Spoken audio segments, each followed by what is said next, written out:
Let's take a look at our terrestrial biomes right here.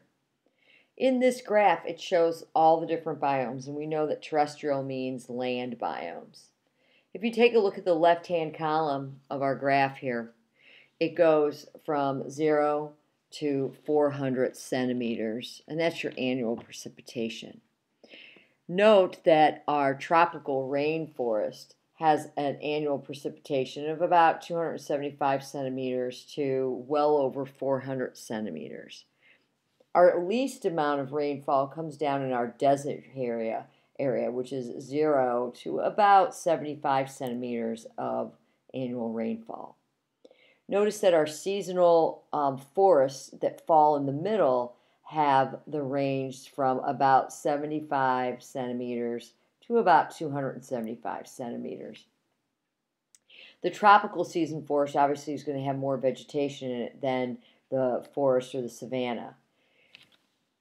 Also, if you look over to the woodlands and the grasslands and the shrubland there, we talked about this yesterday, the woodlands and the grasslands has less precipitation, therefore it's going to have smaller vegetation than in your temperate forest, which has a larger annual percentage of rain. Your temperate rainforest still has more rain than your temperate forest, but not as much as your tropical rainforest.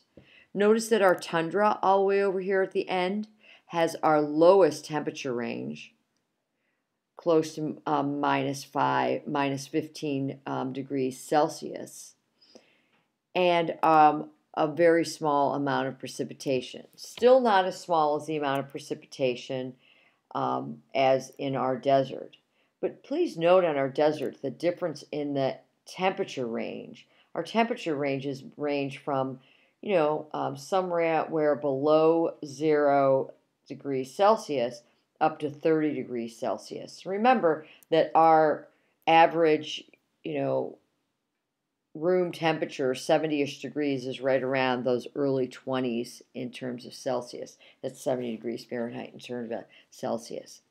So by looking at this terrestrial biome here, I want you to be able to look at this and pick out what your annual percentages are and your annual average temperature for this is.